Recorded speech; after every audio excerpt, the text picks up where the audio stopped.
या फिर ये चुनावी सैर बागियों की सेहत के लिए ही नुकसानदायक साबित होगा? विशाल पांडे के साथ ब्यूरो रिपोर्ट, जी मीडिया। और इस खबर पर करते हैं विस्तार से बात। हमारे साथ रवि त्रिपाठी लखनऊ से और साथ ही साथ विशाल पांडे जुड़ चुके हैं लखनऊ से live. Very good morning to both of you. Ravi Tripathi, चुनावी चौपाल में जारी चहलकदमी में विराम कब लग पाएगा, बड़ा सवाल। लेकिन इस चुनावी सैर में कुछ और नामों की फहरिस्त जुड़ सकती है और इसी फहरिस्त में जिस तरीके से आज स्वामी प्रसाद मौर्य जुड़ रहे हैं एसपी के साथ, कुछ संयुक्त ऐलान भी हो सकते हैं एसपी के साथ जुड़ने के बाद, इसको लेकर भी कयास? बिल्कुल बिल्कुल बिल्कुल, कई तरह के कयास लगाए जा रहे हैं। और कल देखिए जिस तरह से नेताओं के बयान हैं, सबसे पहले मैंने डॉक्टर मुकेश वर्मा का इंटरव्यू किया, उनका कहना था कि 100 के आसपास लोग हैं अभी जो पार्टी छोड़कर आएंगे। दूसरी तरफ जब धर्म सिंह सैनी से बात किया तो उनका कहना था कि पूरा प्लान बना के रखा है स्वामी प्रसाद मौर्य ने कि हर रोज एक मंत्री इस्तीफा देगा और कुछ विधायक इस्तीफा देंगे। तो एक प्लान के तहत ये काम किया जा रहा है, क्योंकि एक एक दिन एक एक मंत्री, एक एक फोटो, एक एक रिलीज आना, उनके इस्तीफे का कॉपी आना, तो कहीं ना कहीं पूरे प्लान के तहत बीजेपी को डैमेज करने की जो कोशिश, जो प्लानिंग हुई है वो की जा रही है। और आज जो है खुल के सामने आ जाएगा कि स्वामी प्रसाद मौर्य के साथ आखिर कितने विधायक शामिल होते हैं आज की डेट में। और अब इसके बाद मैंने बार बार कहा कि टिकट कटने का सिलसिला शुरू होगा। जैसे बीजेपी लिस्ट जारी करेगी 170 लोगों की, और उसमें जिनका जिनका नाम नहीं होगा वो भी खेमा बदलेंगे, सब बदल के सपा की तरफ जाएंगे। लेकिन एक बात आपको बताना चाहूंगा कि लखनऊ के मौसम में आज कोहरा दिख रहा है। थोड़ी तस्वीर अब लग रहा है कि पहले जो 2 दिन से धूप निकल रही थी, आज कोहरा का मौसम दिख रहा है, यानी कि अभी राजनीतिक तस्वीर में थोड़ा कोहरा छा रहा है। और बीजेपी ये उम्मीद कर रही है कि अब धीरे धीरे ये कोहरा छटेगा।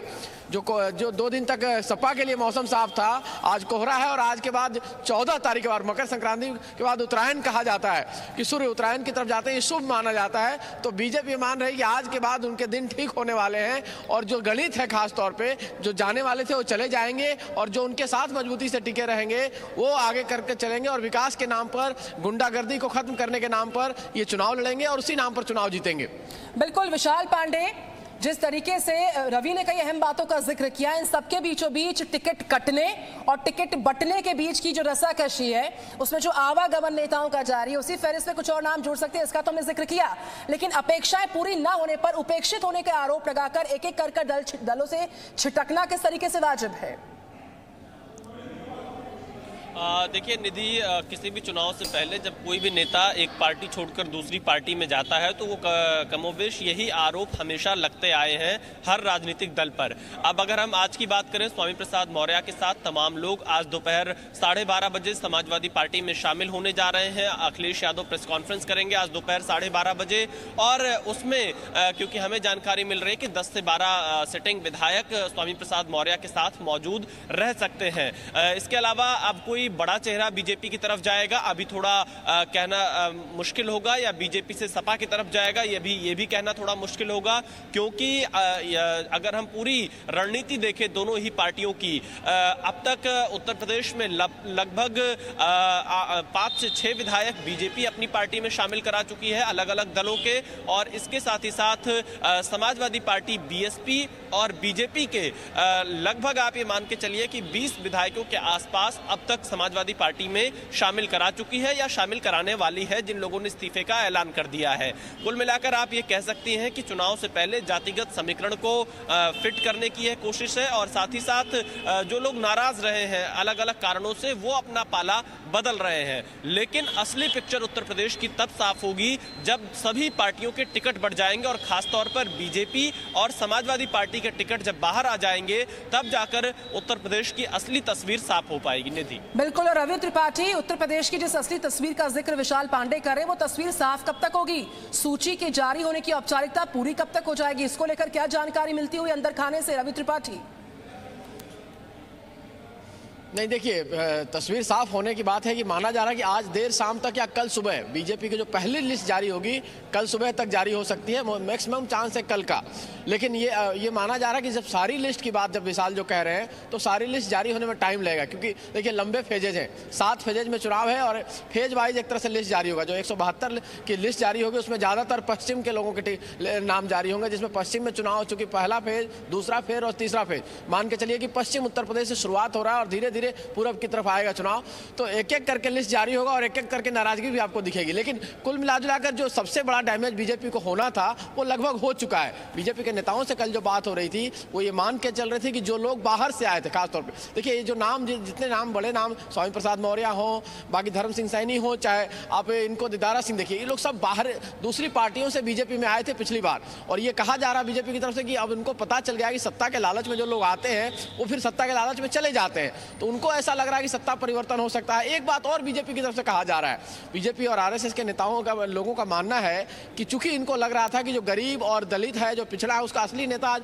प्रधानमंत्री मोदी होते जा रहे हैं। उनके नाम से चिपकता जा रहा है कि सबसे बड़ा नेता अगर गरीबों का कोई है तो प्रधानमंत्री मोदी है, पिछड़ों का सबसे बड़ा कोई नेता है तो प्रधानमंत्री मोदी है, दलितों का कोई बड़ा नेता है तो प्रधानमंत्री मोदी है, देश का बड़ा नेता। तो ऐसी स्थिति में ये छोटे छोटे दल वाले जो नेता हैं, इनकी राजनीति खत्म होती जा रही थी, तो इनके पास यही ऑप्शन था कि बीजेपी से निकल के अपने वजूद को बचाया जाए। तो अपने वजूद को बचाने के लिए समाजवादी पार्टी के साथ जुड़ रहे हैं, लेकिन तस्वीर धीरे धीरे साफ होगी। ये मान के चलिए कि बीजेपी को लग रहा है कि 20 तारीख आते आते उनकी स्थिति बिल्कुल साफ हो जाएगी, कौन उनके साथ है, कौन उनके खिलाफ है, और फिर लड़ाई आपको मजबूती से जो मैदान में दिखेगी। रैलियों में आप प्रधानमंत्री का भाषण किस लाइन पे जाएगा, योगी किस लाइन पे आप भाषण देते हैं, बात करते हैं, वो देखने वाली बात है। विशाल पांडे, मैं तुरंत लौटूंगी आपके पास। यूपी बीजेपी की आज या कल जारी हो सकती है पहली सूची, इस पर हम लगातार कर रहे थे बात। बीजेपी की पहली सूची में हो सकते हैं 170 से ज्यादा नाम।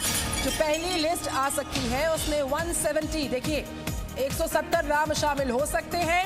और जो जानकारी इस वक्त जी न्यूज आप तक पहुंचा रहा है, बीजेपी की पहली लिस्ट में 170 नाम या उससे ज्यादा नाम शामिल हो सकते हैं। और आज या कल जारी हो सकती है पहली लिस्ट। विशाल पांडे मेरे साथ, रवि त्रिपाठी मेरे साथ। विशाल पांडे, इस पर मैं आपका इनपुट चाहूंगी। आज शाम या कल तक जारी हो सकती है बीजेपी की पहली सूची। विशाल।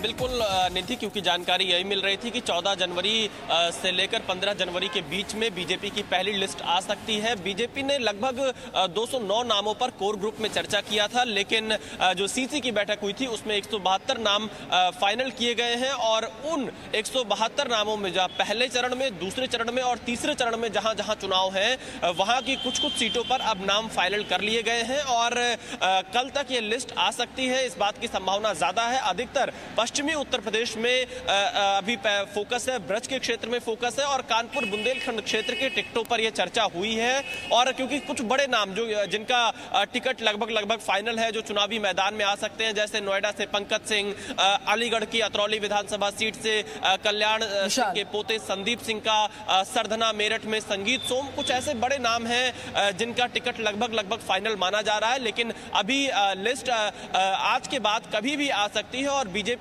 अपनी इस लिस्ट में दो चीजों का बहुत खास ध्यान रख रही है। पहला, सर्वे रिपोर्ट का, दूसरा जिताऊ उम्मीदवार प्लस जातीय समीकरण, क्योंकि जातीय समीकरण इस बार उत्तर प्रदेश में बहुत ज्यादा मायने रख रहा है। उसको इग्नोर करके कोई भी पार्टी चुनावी मैदान में नहीं जाना चाहती है, इसीलिए बीजेपी भी उस समीकरण का विशेष ख्याल रख रही है, खासतौर पर पश्चिमी उत्तर प्रदेश में, क्योंकि पश्चिमी उत्तर प्रदेश में जाट प्लस सैनी, कश्यप, गुर्जर, ये जो मतदाता हैं, बीजेपी को लगता है कि जाट से अगर नुकसान होता है तो कम से कम जो अदर बैकवर्ड है, जैसे सैनी, कश्यप, गुर्जर, ये बिल्कुल। विशाल पांडे और रवि त्रिपाठी लगातार बने मेरे साथ। उत्तर प्रदेश की जो चुनावी चौपाल है उसकी हर चहलकदमी की हर अपडेट जी न्यूज पर सबसे पहले लगातार। बहरहाल, राजनीति के बड़े योद्धा जब युद्ध के लिए किसी विशेष रणभूमि को चुनते हैं तो इसके पीछे विशेष तरह की सोच शामिल होती है।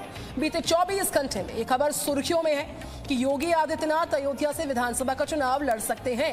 अयोध्या यानी श्री राम का जन्म स्थान, अयोध्या जहां रामलला के भव्य मंदिर का हो रहा निर्माण, अयोध्या जहां से योगी आदित्यनाथ पहली बार विधानसभा का चुनाव लड़ सकते हैं।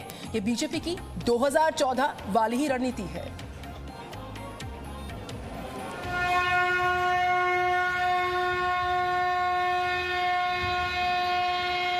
जय जय श्री राम, जय जय श्री राम।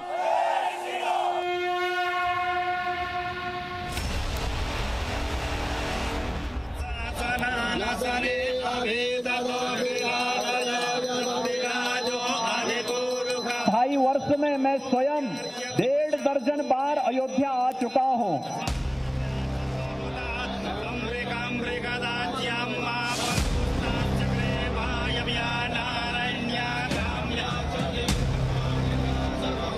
योगी को अयोध्या ने बुलाया है।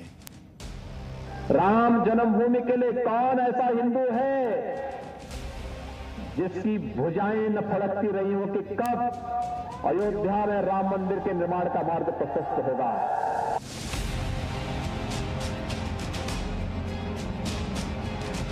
योगी आदित्यनाथ पहले से संकेत दे रहे थे, लोग समझ नहीं पा रहे थे। आप ही सोचिए, अगर कोई नेता मुख्यमंत्री होने के बावजूद 5 साल में 30 से 40 बार अयोध्या जाता है तो इसका कुछ तो मतलब होगा। जब भी आता हूं अयोध्या के लिए सैकड़ों करोड़ की योजनाएं यहां के जनप्रतिनिधियों के सहयोग से हम लोग लेकर के आते हैं। अगर कोई नेता मुख्यमंत्री होने के बावजूद कई अवसरों पर दशहरा और दिवाली मनाने अयोध्या जाए तो उसका कुछ तो मतलब होगा। मुझे लगता है कि कोई ऐसा सच्चा हिंदू नहीं रहा होगा और उस सपने को भी साकार किसने किया है, लेकिन हमें मौका मिला तो हमने भव्य दीपोत्सव का आयोजन जरूर किया। अगर कोई मुख्यमंत्री अयोध्या में राम मंदिर निर्माण में आने वाली हर बाधा को दूर करने के लिए सजग रहा हो तो इसका कुछ तो मतलब होगा। अगर कोई मुख्यमंत्री चुनाव की तारीख के ऐलान से ठीक पहले लैपटॉप और टैबलेट बांटने अयोध्या आए तो इसका कोई तो मतलब होगा। मतलब भी है और मकसद भी। अयोध्या से योगी आदित्यनाथ के चुनाव लड़ने का मतलब है कि बीजेपी राम मंदिर को केंद्र में रखकर विधानसभा चुनाव लड़ेगी और मकसद है अयोध्या और उसके आसपास की 60 सीटें जीतना। वैसे तो उत्तर प्रदेश में बीजेपी योगी आदित्यनाथ के चेहरे पर ही चुनाव लड़ रही है, लेकिन योगी आदित्यनाथ की असली परीक्षा 27 फरवरी को होगी, जब 27 फरवरी को 5वें चरण के मतदान के दौरान अयोध्या में वोट डाले जाएंगे। 5वें चरण में यूपी के 10 जिले अयोध्या, श्रावस्ती, बहराइच, गोंडा, अमेठी, सुल्तानपुर, प्रतापगढ़, कौशाम्बी, चित्रकूट और प्रयागराज की 60 सीटों के लिए वोटिंग होगी। जहां तक अवध क्षेत्र का सवाल है तो अवध में कुल 119 विधानसभा सीटें हैं और माना जा रहा है कि कम से कम 90 सीटों पर योगी का असर पड़ना तय है। जहां तक अयोध्या का सवाल है, अयोध्या की 5 सीटों पर बीजेपी का कब्जा है, लेकिन 2017 के चुनाव से पहले इस 5 सीटों पर समाजवादी पार्टी की जीत हुई थी। अब राम मंदिर निर्माण का वादा पूरा करने के बाद बीजेपी को उम्मीद है कि 2022 में श्री राम की कृपा से फिर से योगी आदित्यनाथ का राज्याभिषेक हो सकता है। राम भक्तों पर आज से 31 वर्ष पहले गोलियां चला रहे थे, आज वो आपकी ताकत के सामने झुके हैं। अब लगता है कि अगर कुछ और वर्ष आप इसी प्रकार से ले चले तो अगली कार्य सेवा के लिए वे और उनकी पूरी खानदान लाइन पर खड़े होते हुए दिखाई देंगे। योगी आदित्यनाथ अपने भाषण में राम मंदिर का जिक्र जरूर करते हैं और राम भक्तों को याद दिलाते हैं कि कैसे समाजवादी पार्टी की सरकार में उन पर गोलियां चलाई गई थीं। बीजेपी बार बार ये याद दिलाती है कि वर्ष 1528 में जिस राम मंदिर को गिराकर विवादित बाबरी ढांचा बनाया गया था, 500 वर्ष बाद वहां फिर से भव्य राम मंदिर की नींव रखी गई और ये संभव हुआ बीजेपी की सरकार में। दिसंबर 2023 से श्री राम भक्त गर्भगृह में जाकर रामलला के दर्शन भी कर सकेंगे, लेकिन उससे पहले यूपी का चुनाव है और ये चुनाव योगी की सबसे बड़ी अग्नि परीक्षा है। Vishal Pandey, Zee Media, Ayodhya. Presenting B News app, available on Google Play and App Store. Download it now.